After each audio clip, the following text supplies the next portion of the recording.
Attention, listeners. Do you ever find yourself struggling to decide what to watch on a Saturday night when you're in the mood for horror? Or perhaps you're trying to round out your own horror film education. In either case, I'm sure you'll be able to make some great discoveries in my 10 by 10 horror watch list, featuring a breakdown of the 10 favorite horror movies from 10 renowned horror directors. We did a deep dive of the favorite horror movies from directors including Guillermo del Toro, Ari Aster, Jordan Peele, Quentin Tarantino, James Gunn, Rob Zombie, Martin Scorsese, and many, many more.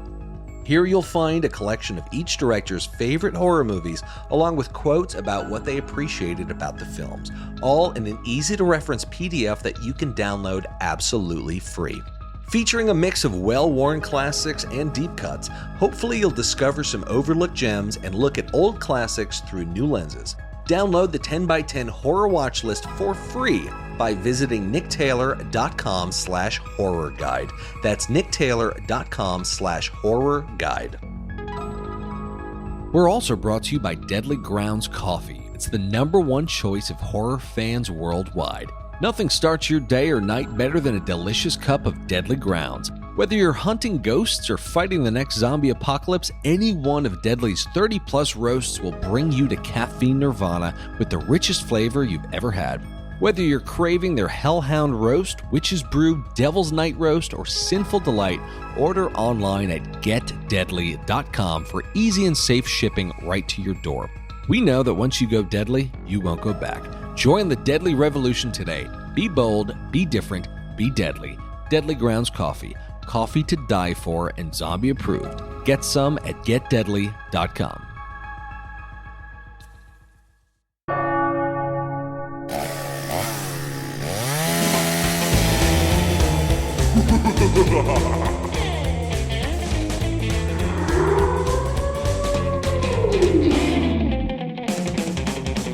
Welcome back to the Nick Taylor Horror Show. Chris Baugh is an Irish writer and director who made his directorial debut with Bad Day for the Cut in 2017. His new movie, The Boys of County Hell, is a vampire film set in Northern Ireland.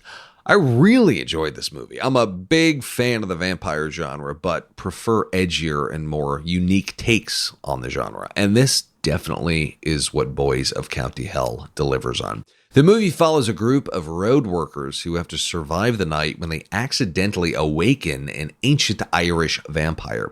It delivers the gore as well as the laughs, and it has some very cool mythology, some of which actually involves Bram Stoker. I highly recommend it, and Boys of County Hell is now streaming on Shudder. So without further ado, here is director Chris Baugh. Chris Baugh, great to see you, man. How's it going? Good to see you. Yeah, really good. Really good. So really enjoyed Boys of County Hell. And I feel like as far as vampire movies, this felt so grounded in such a very authentic reality, which I always think makes the horror element work better when you just ground the movie in something that just feels very, very real. I think The Shed is a great example of that as well. But as far as vampire movies, this was very unique and very different. So I'm curious as to how the idea came together. You were working with some very interesting lore here about Bram Stoker and just a lot of very unique stuff. How did the idea, gel together? Well, it's interesting that you say, that's what you say about authenticity and that it felt grounded, because that's sort of where the initial spark of the idea came from. It came from me wanting to do something that felt authentic to where I'm from in Northern Ireland and the kind of people that I grew up around and the kind of sense of humor and the character of where I'm from in the countryside and in Northern Ireland, and wanting to do something. And this was many years ago whenever I came up with the initial idea. I was wanting to do that, but do it within the architecture of a genre film. Mm-hmm. And I love the vampire genre because this was, a few years ago, and I hadn't seen a lot of sort of genre movies come out of Northern Ireland, especially. Yeah. And I grew up in the 80s and just loved, Carpenter and Sam Raimi and, all the classic sort of 80s horror. So I wanted to do something that was, like I say, felt authentic to where I'm from, but mixed with cool genre stuff. And then in the development of the script, wanting to do something within the vampire genre, but trying to make it fresh, I came across, my research, I came across this legend of Avertac, which was a really cool sort of jumping off point. Yeah. to base an Irish vampire story around. Very cool. So the legend goes, Avertac was an actual person who Bram Stoker, who's actually Irish, not a lot of people know that, based the idea of Dracula off of. And no, that's not. It's Avertac is a real legend, and okay. there are of this, and it's one of the first ever sort of legends of like a blood drinking undead creature that rises from the grave, and he was this chieftain who would come back and demand like blood from his servants and all this kind of thing. And to stop him, you had to stab him through the heart with a sword made from yew wood, and like pot, which is maybe where wooden stakes came from. People don't really know the theory that it influenced them. But what I was interested in was not so much kind of trying to do this definitive like this is what influenced Dracula.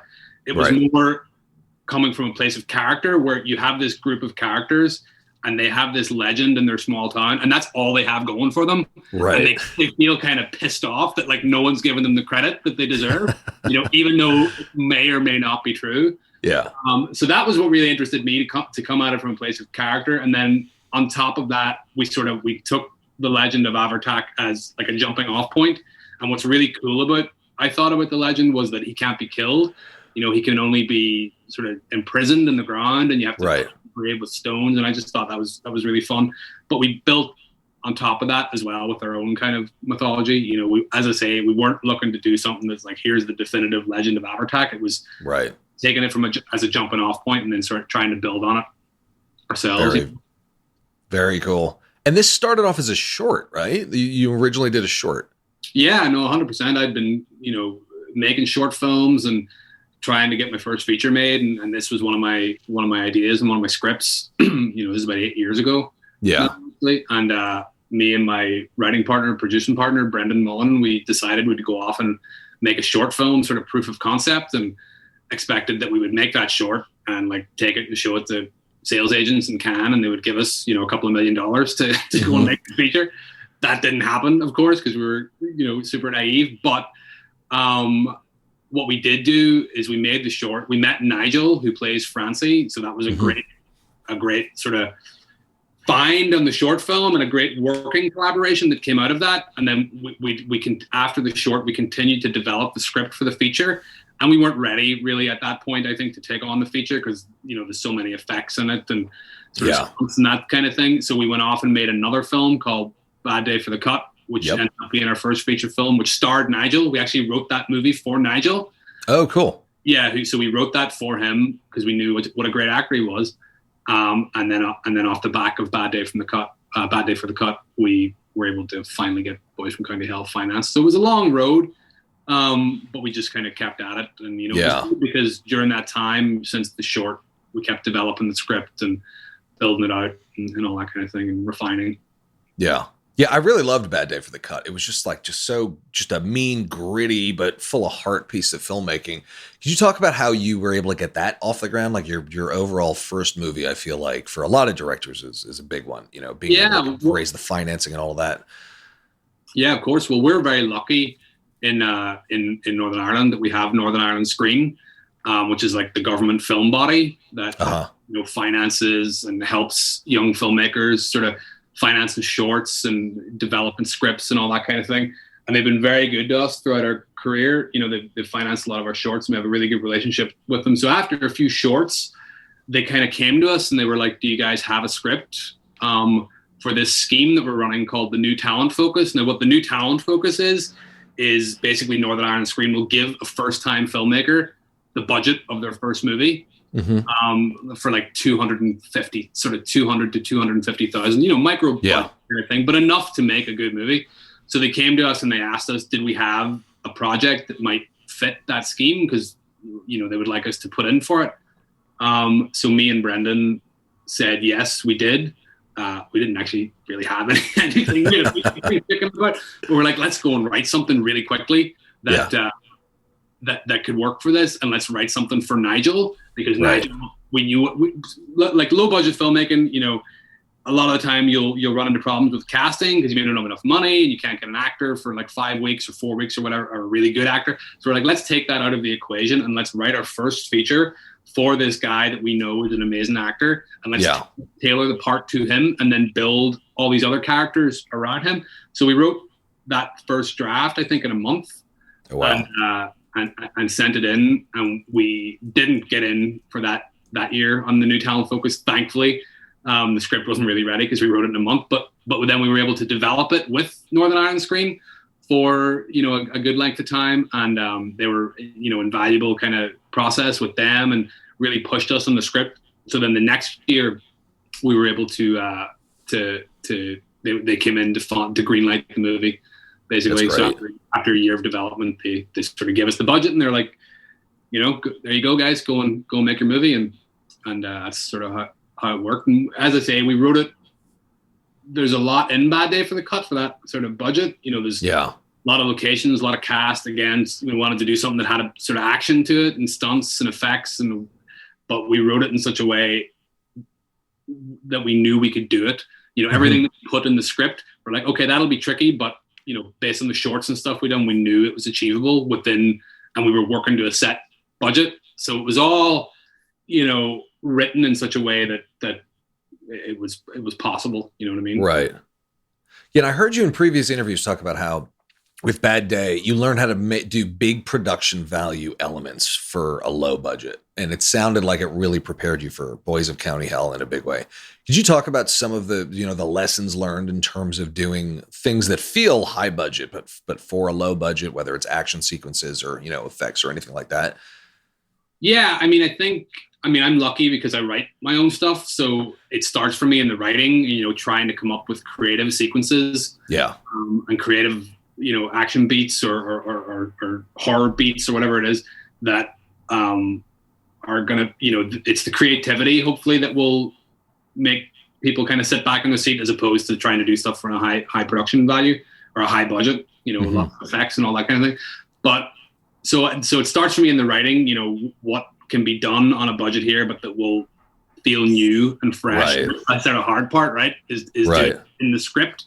So there are moments in Boys from County Hell, you know, the ending especially, where we knew, like, I don't want to get into spoilers, but they're different. And you know, a thing people always talk about in Bad Day is, you know, how Donal uses different sort of kitchen implements to you know, in his rampage of revenge and all that. All came from the script.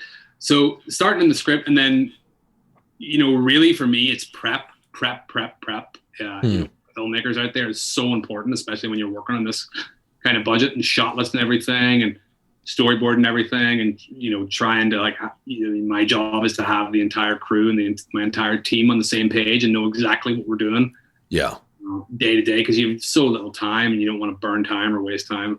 And those are the big things for me. And then also, you know, casting, like I'm obsessive about casting and trying to find the right people for the parts, and you know, to get the chemistry right between the characters and all that kind of thing. So a lot of time on that.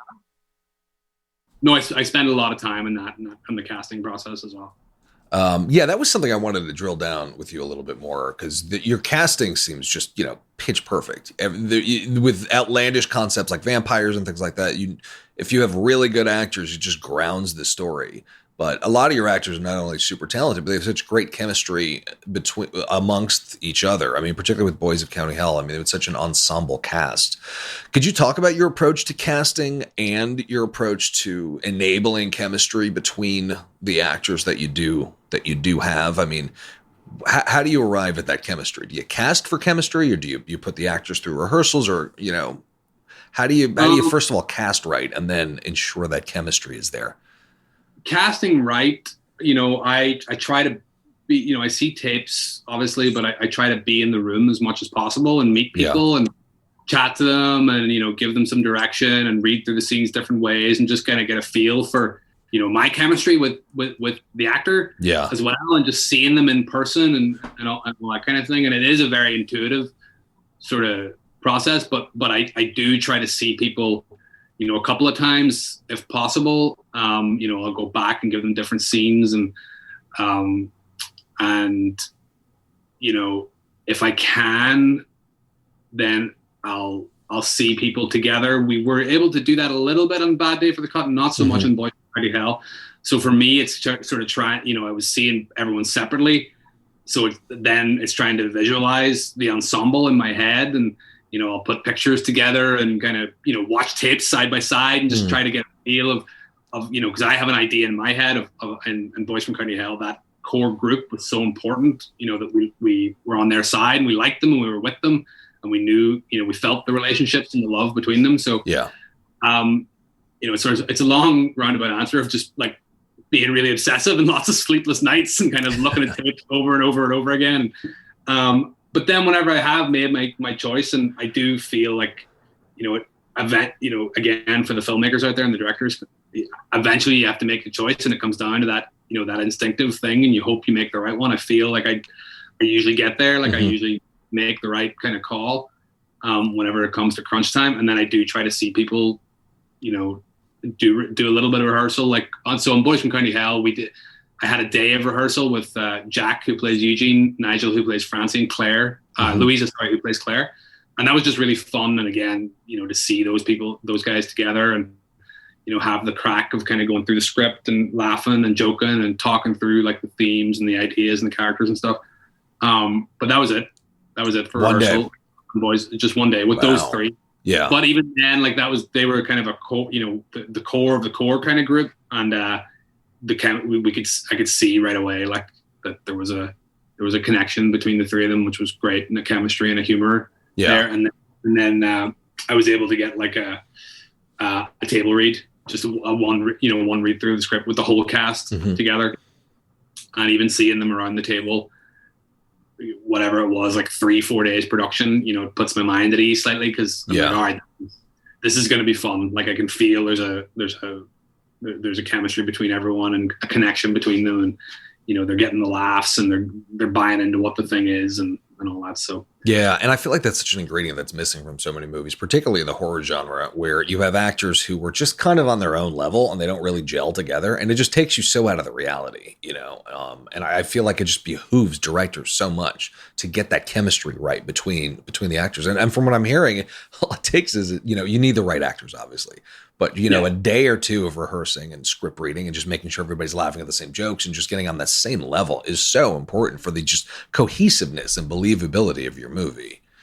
Yeah, 100%. I mean, that's the key thing, is making sure, and again, that's my job, is making sure everyone's on the same page. Yeah.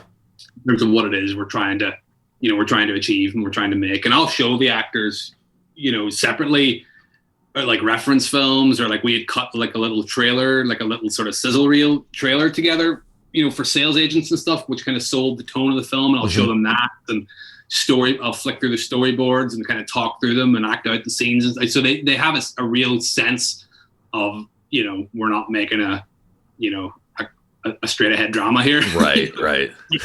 Hearts coming out of backs and people getting stabbed with poles, and, trying to, get them on the same page of what the tone is that we're trying to go to. But also then, whenever we're on set, allowing them to bring their own toolbox to it and their own creativity to it. Because once we're on the set, then I believe then, to the individual actor, the character is yours. Yeah. Now, so you show me what you're bringing, and I'll kind of guide it one way or the other. But like, I feel if I've done my job, like I said before, prep, if I've done my job in the pre-production with the casting, then on set, it should be a fun process where it's just getting better because the actor's bringing, cooler and cooler stuff to the part, and we're all kind of, going in that same direction. Yeah. I mean, there was a quote that I read from you from another previous interview, and you basically said making movies is about surrounding yourself with the right team and then getting out of the way and letting them do their job and trusting your instincts. And I feel like that's huge, particularly people who kind of subscribe to auteur theory of directing. I think some people are there's a lot of directors who are just kind of control freaks, and they just over push and prod their actors, and it takes them out of the overall process. But at the same time, you do need a level of control for the sake of quality or for the sake of executing your vision. So the quote really struck me. So I'm curious as about like what is your balance to being able to, like you said, do the work up front, but then just let go and let all these people that you hired and painstakingly worked with. At what point can you let go and let them, do their job and just kind of get out of the way? Yeah, well, I never totally let go, but it's like a benign dictatorship, isn't it? A film set, So I have the confidence in myself that ultimately I'll have the final say. Yeah. So I don't need to, throw ego around. For me, it's about like doing my job up front and making sure I have a very clear vision of what the film is going to be. And then that's the first step. The second step is communicating that with your team. Yeah. I'm lucky that I work with a lot of the same people. Like two of my best friends are the editor and the DOP that did both Bad Day and Boys from County. So I have a very close knit team here in Northern Ireland of guys that I work with. So we have a shorthand, but for me, it's like I have that clear idea in my head of what I want the thing to be, and then I communicate that with everyone, and we talk and we discuss. It's a discussion, and we talk about it, and I get everyone on the same page, and then allow them to bring their creativity. So we're all moving in the same direction when we get on set. Yeah. But Ryan, the DOP, will come up with like a better, shot than I had originally planned, and that's best idea wins. You know what I mean? Like, it's that kind of thing. That's what I mean. Like, I don't have this massive ego where it's like this has to be my way and that's it. It's like if there's a better idea, then that's what we'll do. Yeah. Or if my idea is better, then that's what we'll do. And it's just trying to keep that clear vision in the head for what it's going to be. Because the movies, both my films, they have a specific tone, I think, and I have the confidence that I can hit that. And then just let other people kind of come in and go on that journey with me, so it feels like a true collaboration, which is what it is. That for me, like that's what making films is, and I like making films with my friends. Yeah, and with the team that I have here, and the actors that I've worked with again and again, and all that kind of thing. And it's such a grind for like 2 years of your life or whatever. So it should be fun. I mean, a physical grind, making a film.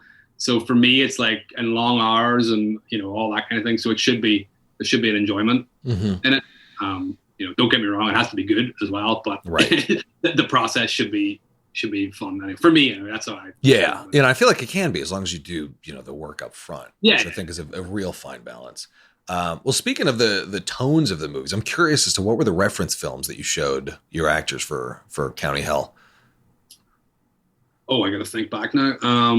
I showed Nigel, Evil Dead 2, I think. Nice. Dog Soldiers was a big one. Okay. In terms of tone, because I think that movie has like a real, it's like a horror film with a kind of darkly comic sense of humor. Yeah. Kind of what we were trying to go for. That was always my intention, was like, this is a horror film with a darkly comic sense of humor rather than an out horror comedy. Right.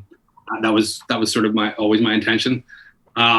Brain Dead as well, or Dead Alive, as you guys would call it. The younger actors especially had never seen that. I was like, there's actually who made Lord of the Rings. They're just kind of blown away. But just even like, for Brain Dead, obviously the incredible gore and the incredible ending, that last sort of 30 minutes is one of the greatest, pieces of cinema ever. So good. It's so good. But also with that movie, like it was also the human relationship, Lionel and his mother, because we were dealing with like a father and son story in this. So it was, showing the guys that and saying like, yeah, this is one of the greatest genre films of all time, but there's also this really human story at the center of it, which was key for what we were trying to do.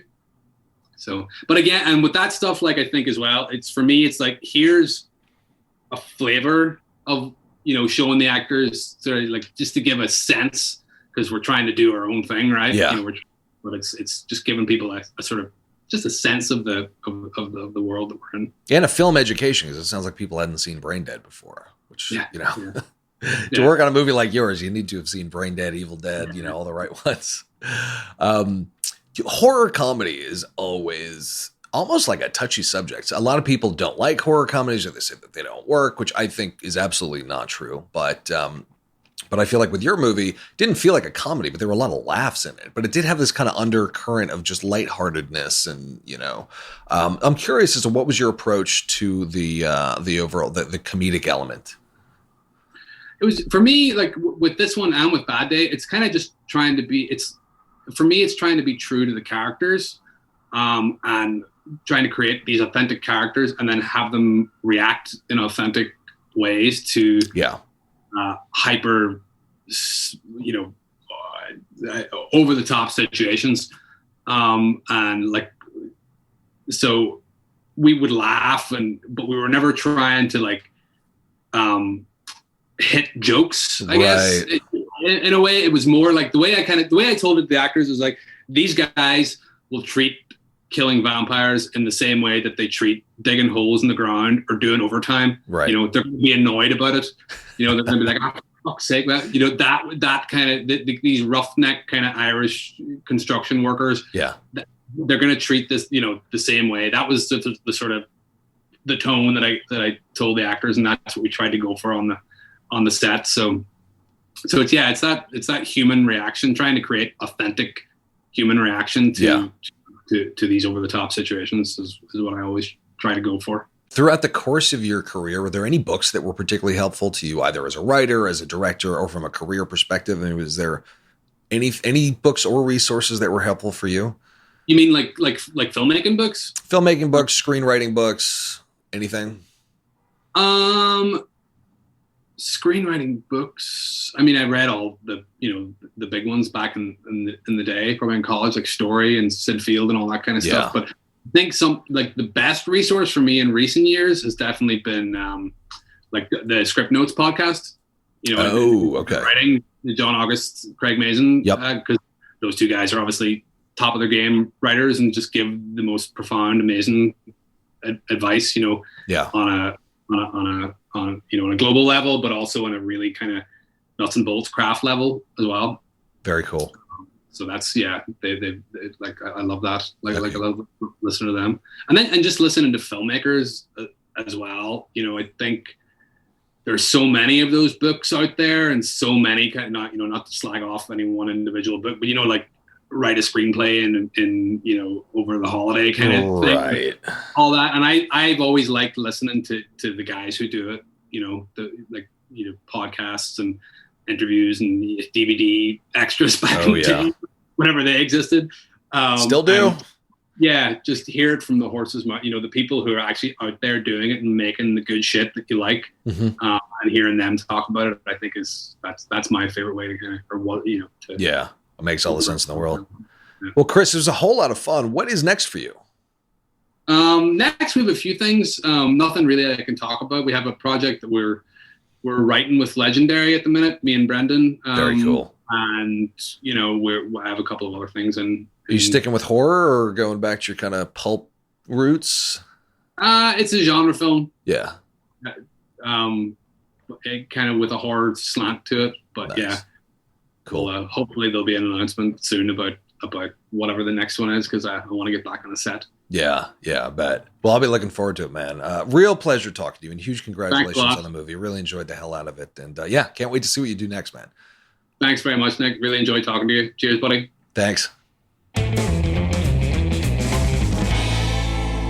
All right, so here, as always, are some key takeaways from this conversation with Chris Baugh. Number 1, ground your movie in your own reality. When working within a genre, especially horror, it's easy to get stuck in cliches and to create something that feels like it's been done before. Horror is unfortunately becoming a sea of sameness, which is why it's important to put a deeply personal spin on your work.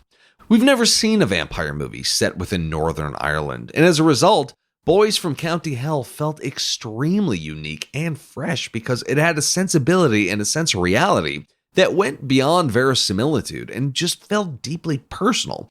And this is because it was based on Chris's actual experiences. So there's a magic combination that happens when you write a deeply personal story and you put it within a genre. Number 2, cast authentic characters for believable horror. This is definitely an extension of the first point, but casting people who look, act, and talk like real people gives your movie a level of reality that makes the horror element work because, again, it grounds it in reality. The ensemble cast of Boys from County Hell was fantastic. Not only great actors, but their chemistry and camaraderie felt so real, which really made the movie sing. This all comes down to casting, specifically casting for authenticity. The Coen brothers are famously good for doing this. So, When casting, look for actors who feel real and who can bring their real personalities to the character. It'll make the movie work better, and it'll make the movie scarier because you will actually believe the characters and likely care about them. Number 3, always have something even when you don't. Before Chris did his first movie, he was asked by a film fund in Ireland if he had something that they might be interested in financing. He didn't, but he said that he did, and then he ran home and he wrote the screenplay for Bad Day for the Cut, which I highly recommend. It's now streaming on Netflix. He wrote the screenplay in about a month, and although he didn't get funded that year, he got funded the year after. This is a testament to 2 things. Sometimes you need external pressure to finally get you to finish that screenplay. So if you have the opportunity to commit to delivering someone a screenplay, commit to it. Sometimes the pressure is what you need to finally bring your work over the finish line. The other thing is that if you have an opportunity, any opportunity, at all costs, take it. Even if you're not prepared, say yes and figure it out after the fact. It worked for Chris, and it may just work for you. Anyway, guys, thank you as always for listening. If you enjoyed this episode, why not share it with your friends and family on social media? Don't forget to follow the show on Instagram at I'm Nick Taylor. That's I am Nick Taylor, and on Twitter at the same handle. Thanks again for listening to the Nick Taylor Horror Show.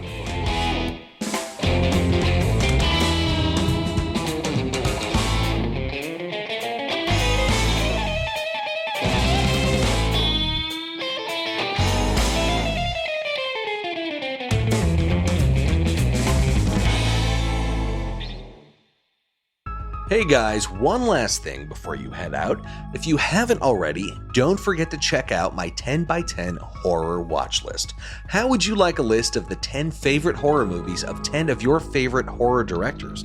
Well, I just hooked your ass up. The 10x10 horror watch list features a breakdown of the 10 favorite horror movies from 10 renowned horror directors, including Ari Aster, James Gunn, Quentin Tarantino, Jordan Peele, Martin Scorsese, and many, many more, all in an easy-to-reference PDF. You can download this guide for free as my gift to my dear listeners at nicktaylor.com/horror guide. That's nicktaylor.com/horror guide. Check it out and let me know what you think.